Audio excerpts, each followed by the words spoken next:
Hello everyone, welcome to my channel. आज हम इस वीडियो में periodic properties of element unit first का पार्ट 2 स्टार्ट करेंगे, जिसमें कुछ इंपॉर्टेंट आवर्ती गुण डिस्कस करेंगे। जिसमें पहला आवर्ती गुण है एटॉमिक रेडी। इसके बारे में डिटेल में डिस्कस करेंगे, इसके टाइप्स को समझेंगे and proper hand written notes आपको हिंदी में प्रोवाइड करूंगा, जो आपके बीएससी फर्स्ट सेमेस्टर के एग्जाम प्रिपरेशन के लिए बहुत हेल्पफुल होगा। सो स्टार्ट करते हैं। तत्वों के आवर्ती गुण क्या होते हैं? आवर्ती गुण वे गुण होते हैं जो तत्वों के आवर्त सारणी में उनके स्थान के आधार पर बदलते हैं। जब हम तत्वों को उनके परमाणु क्रमांक के आधार पर व्यवस्थित करते हैं तो इनमें कुछ नियमित पैटर्न और बदलाव देखे जाते हैं। इन गुणों का अध्ययन करके हम तत्वों की रासायनिक और भौतिक विशेषताओं के बारे में समझ सकते हैं। ठीक है।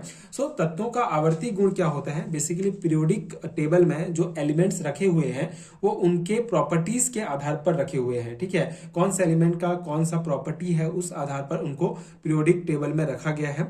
और इनमें जो है कुछ नियमित पैटर्न और बदलाव देखे जाते हैं। और ये जो हमारे पीरियोडिक प्रॉपर्टीज हैं एलिमेंट्स के, इसके आधार पर हम किसी भी एलिमेंट का फिजिकल और केमिकल जो प्रॉपर्टी है उसको भी समझ सकते हैं। ठीक है। सो पीरियोडिक प्रॉपर्टी एलिमेंट्स के लिए बहुत इंपॉर्टेंट है। मेन इंपॉर्टेंट है कि किसी भी एलिमेंट के पीरियोडिक प्रॉपर्टीज की सहायता से हम उस एलिमेंट का रासायनिक और भौतिक विशेषता, मतलब केमिकल और फिजिकल कैरेक्टरिस्टिक को समझ सकते हैं, उसके प्रॉपर्टीज को समझ सकते हैं। सो तत्वों के कुछ आवर्ती गुण निम्नलिखित हैं। जैसे पहला आवर्ती गुण है परमाणुीय एवं आयनिक त्रिज्या, atomic and ionic ready. Second है इलेक्ट्रॉन बंधुता, जिसे इलेक्ट्रॉन एफिनिटी कहा जाता है।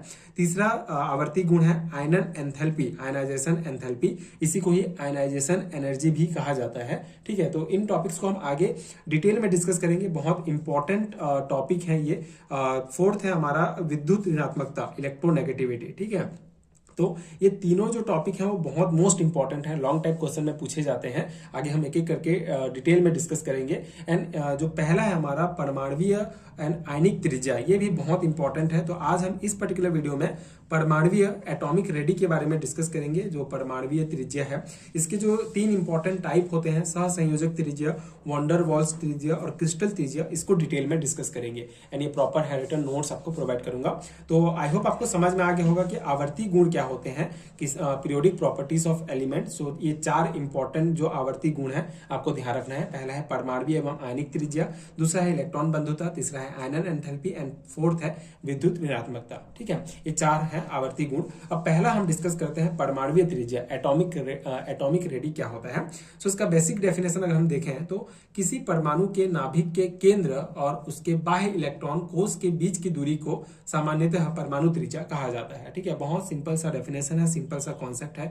ये हमारा कोई भी एटम है, एटम में जो है एक न्यूक्लियस प्रेजेंट होता है, नाभिक होता है, और ये इस प्रकार के सेल्स होते हैं। ठीक है। इन सेल्स में जो है इलेक्ट्रॉन घूमते रहते हैं, है ना। पिछले जो कॉन्सेप्ट हमने पढ़े हैं इस चैप्टर के, उसमें हम ये समझे हैं कि बीच में न्यूक्लियस प्रेजेंट होता है और ये सेल्स होते हैं और इसमें इलेक्ट्रॉन रहते हैं। तो परमाणुीय त्रिज्या क्या होता है? किसी भी परमाणु में नाभिक के केंद्र, ठीक है, नाभिक का केंद्र और उसके बाह्यतम इलेक्ट्रॉन, मान लो बाह्यतम इलेक्ट्रॉन इस कोष में प्रेजेंट है, तो बाह्यतम इलेक्ट्रॉन के कोष मतलब कौन से सेल्स में है उसकी और ये नाभिक के बीच की दूरी जो होती है उसी को ही परमाणु त्रिज्या कहा जाता है। ठीक है। तो ये है बेसिक डेफिनेशन परमाणु त्रिज्या का। ठीक है।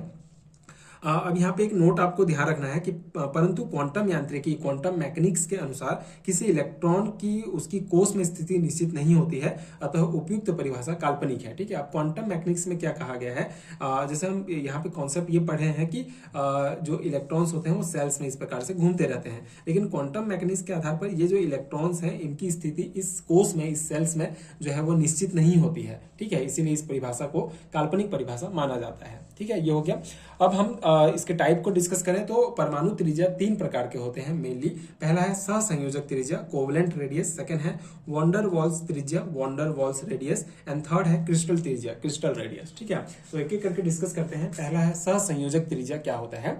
सो एकल सहसंयोजक बंध, सिंगल कोवलेंट बॉन्ड द्वारा जुड़े एक ही तत्व के दो परमाणु नाभिक के बीच की दूरी, इंटरन्यूक्लियर डिस्टेंस के आधे भाग को उस तत्व की सहसंयोजक त्रिज्या कहा जाता है। ठीक है। तो ये बेसिक डेफिनेशन है। बेसिकली सिंगल कोवलेंट बॉन्ड के द्वारा जुड़े एक ही तत्व के दो एटम, ठीक है, दो परमाणु नाभिक के बीच की दूरी, ठीक है, परमाणु के नाभिक के बीच की दूरी के आधे भाग को उस तत्व की सहसंयोजक त्रिज्या कहते हैं। आगे डायग्राम में आपको इजीली समझ में आ जाएगा। अब यहाँ पे एक फॉर्मूला आप समझ सकते हैं, सहसंयोजक त्रिज्या बराबर होता है एकल बंध द्वारा जुड़े एक ही तत्व के दो परमाणु नाभिकों के बीच की दूरी बटा 2 होता है, ठीक है। अब यहाँ पे एग्जाम्पल के द्वारा आप समझिए, Cl2 अणु, ठीक है, अगर हम क्लोरीन मॉलिक्यूल की बात करें तो Cl2 मॉलिक्यूल में क्लोरीन परमाणुओं के नाभिक के बीच की दूरी, जो बंध दूरी होती है, वो होती है 1.98 एंगस्ट्रॉम होती है, जिसका आधा 0.99 एंगस्ट्रॉम क्लोरीन परमाणु की त्रिज्या होती है। यहाँ पे देखिए, ये हम क्लोरीन मॉलिक्यूल है, ये कंप्लीटली क्लोरीन मॉलिक्यूल है जिसमें 2 क्लोरीन परमाणु है, ठीक है। ये एक क्लोरीन परमाणु और ये क्लोरीन परमाणु, तो 2 क्लोरीन परमाणु जो आपस में जुड़े हुए हैं, ठीक है, सिंगल कोवलेंट बॉन्ड के द्वारा जुड़े हुए हैं, उन दोनों क्लोरीन परमाणु के नाभिक, दोनों क्लोरीन परमाणु के नाभिक की जो दूरी होती है, ठीक है, इस नाभिक से लेकर इस नाभिक की जो दूरी होती है, उसका आधा क्या कहलाता है, हमारा सहसंयोजक त्रिज्या, कोवलेंट रेडियस कहलाता है, ठीक है। इन दोनों क्लोरीन परमाणुओं के बीच नाभिक की दूरी क्या होगी, 1.99 एंगस्ट्रॉम होती, 1.98 एंगस्ट्रॉम होता है, लेकिन उसका आधा जो होता है वो 0.99 एंगस्ट्रॉम वो होता है हमारा कोवलेंट रेडियस, ठीक है। तो ये हो गया सहसंयोजक त्रिज्या। आई होप आपको समझ में आ गया होगा, ठीक है। बहुत सिंपल सा परिभाषा है, सिंगल कोवलेंट बॉन्ड के द्वारा जुड़े 2 परमाणु नाभिकों के बीच की जो दूरी होती है, उसके आधे भाग को सहसंयोजक त्रिज्या कहा जाता है। सेकेंड है हमारा वॉन्डर वॉल्स त्रिज्या। वॉन्डर वॉल्स रेडियस क्या है? किसी परमाणु का वॉन्डर वॉल्स त्रिज्या उस परमाणु के नाभिक से लेकर निकटतम बिना बंधित नॉन बॉन्डेड परमाणु के नाभिक तक की न्यूनतम दूरी का आधा होता है, ठीक है। सिंपल सा डेफिनेशन है, किसी परमाणु का वॉन्डर वॉल त्रिज्या उस परमाणु के नाभिक से लेकर निकटतम बिना बंधित नॉन बॉन्डेड परमाणु के नाभिक तक की न्यूनतम दूरी का आधा होता है। अब यहाँ पे एग्जांपल्स दिया गया है, ठीक है।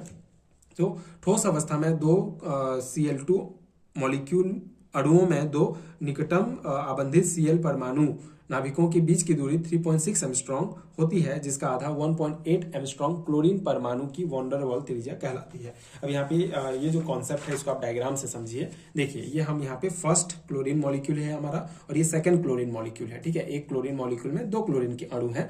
तो यहाँ पे देखिए, अगर इसको हम देखें तो ये हमारा एक क्लोरीन का परमाणु, ये एक क्लोरीन का परमाणु, तो दोनों एटम्स के जो इंटरमोलिकुलर डिस्टेंस होता है उसका आधा क्या कहलाता है, हमारा कोवलेंट रेडियस कहलाता है, ठीक है। जैसे हम यहाँ पे अगर इसको फॉर्मूला के द्वारा दिखाएं तो ये X हमारा पहला एटम है, Y दूसरा एटम है, X1 जो है दूसरे सेकंड क्लोरीन मॉलिक्यूल का पहला एटम है और ये जो है सेकंड एटम है, ठीक है। तो अगर हम कोवलेंट रेडियस की बात करें तो XY का आधा क्या हो जाएगा, हमारा कोवलेंट रेडियस है, क्लोरीन की बात कर रहे हैं। उसके बाद अगर हम वॉन्डर वॉल्स रेडियस क्या कहा गया है कि देखिए, परिभाषा में ही कहा गया है, किसी परमाणु का वॉन्डर वॉल्स त्रिज्या उस परमाणु के नाभिक से लेकर नॉन बॉन्डेड, ठीक है, ये बॉन्डेड नहीं है, एक दूसरे से जुड़े हुए नहीं है किसी भी प्रकार के, दोनों अलग अलग मॉलिक्यूल हैं, ठीक है। तो नॉन बॉन्डेड परमाणु, ठीक है, ये एटम के नाभिक तक की न्यूनतम दूरी का आधा, ठीक है। इन दोनों, ये दोनों जो मॉलिक्यूल है नॉन बॉन्डेड है, तो दोनों के एक एक परमाणु का जो न्यूक्लियस तक की दूरी होती है उसको वॉन्डर वॉल डिस्टेंस कहा जाता है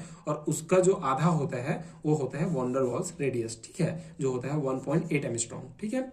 देखिए, दोनों मॉलिक्यूल अलग अलग हैं, दोनों मॉलिक्यूल के एक एक एटम के अगर हम न्यूक्लियस का डिस्टेंस देखें तो ये होता है वॉन्डर वॉल डिस्टेंस, जो होता है 3.60 एंगस्ट्रॉम क्लोरीन की केस में, ठीक है। तो उसका आधा, ठीक है, उसका आधा 1.8 एंगस्ट्रॉम क्या कहलाएगा, वॉन्डर वॉल रेडियस कहलाएगा, ठीक है। तो इस डायग्राम से ही आप जो है कोवलेंट रेडियस और वॉन्डर वॉल रेडियस दोनों को समझ सकते हैं, ठीक है। आई होप आपको समझ में आ गया होगा, बहुत सिंपल सा है, ठीक है, कॉन्सेप्ट है। तो ये हो गया हमारा 2। अगर हम यहाँ पे कुछ वॉन्डर वॉल्स और सहसंयोजक त्रिज्याएं देखें, एंगस्ट्रॉम में दिया गया है, तो यहाँ पे आप देख सकते हैं, ये आप याद कर सकते हैं बेसिकली इस सारणी को, टेबल को, क्योंकि कभी कभी डायरेक्टली जो है ऑब्जेक्टिव टाइप क्वेश्चंस में भी पूछ लिया जाता है। तो अगर हम वॉन्डर वॉल त्रिज्या की बात करें तो हाइड्रोजन का होता है 1.2, एंगस्ट्रॉम में पूरा दिया गया है, नाइट्रोजन का 1.5, ऑक्सीजन का 1.4, फ्लोरीन का 1.35, क्लोरीन का 1.80, ब्रोमीन का 1.95, आयोडीन का 2.15 एंगस्ट्रॉम, सल्फर का 1.85 एंगस्ट्रॉम, ठीक है। ये बढ़ते ही जा रहा है हमारा वॉन्डर वॉल्स त्रिज्या।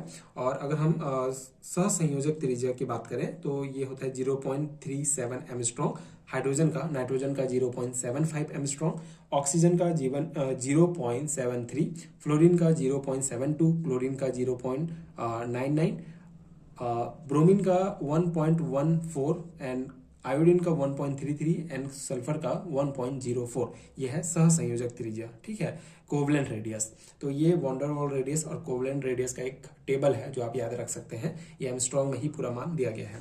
अब थर्ड हमारा टाइप है क्रिस्टल त्रिज्या। क्रिस्टल रेडियस क्या होता है?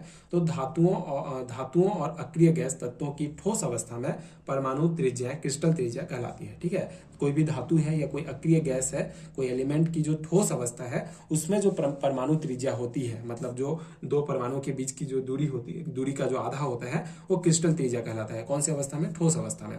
इन पदार्थों की ठोस अवस्था में दो निकटतम अबंधित परमाणु नाभिकों के बीच की दूरी के आधे भाग को परमाणु की क्रिस्टल त्रिज्या कहते हैं।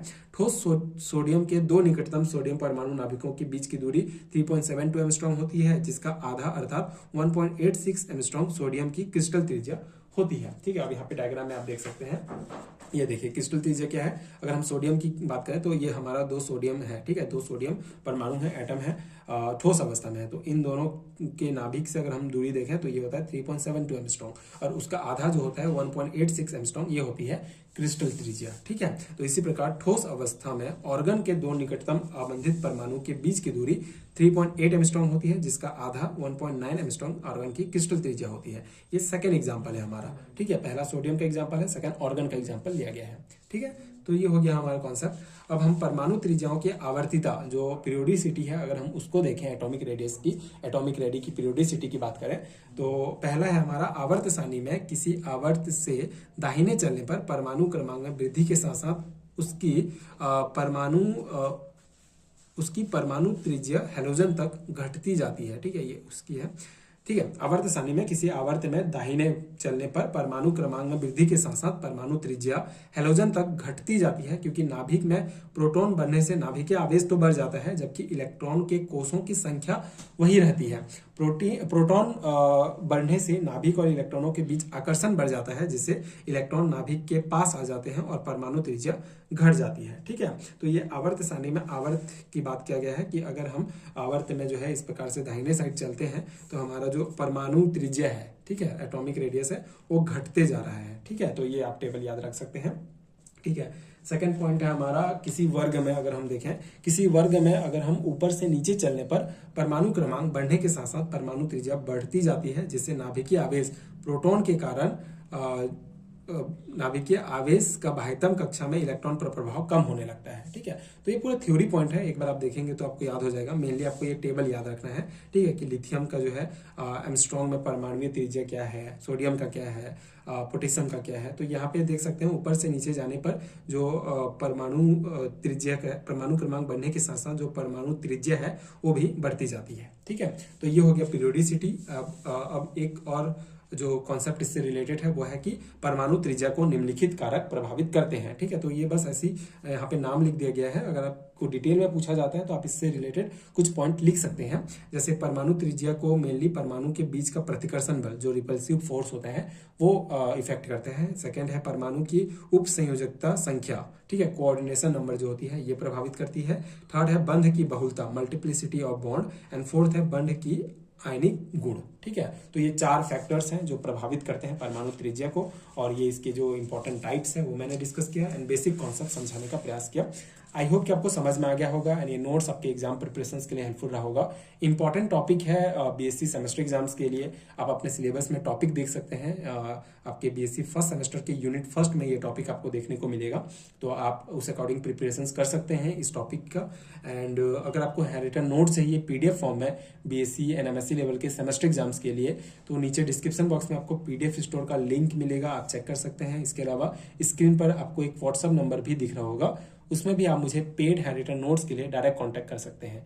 एंड आगे के वीडियोस देखने के लिए चैनल के साथ जुड़े रहिए। Thank you so much for watching.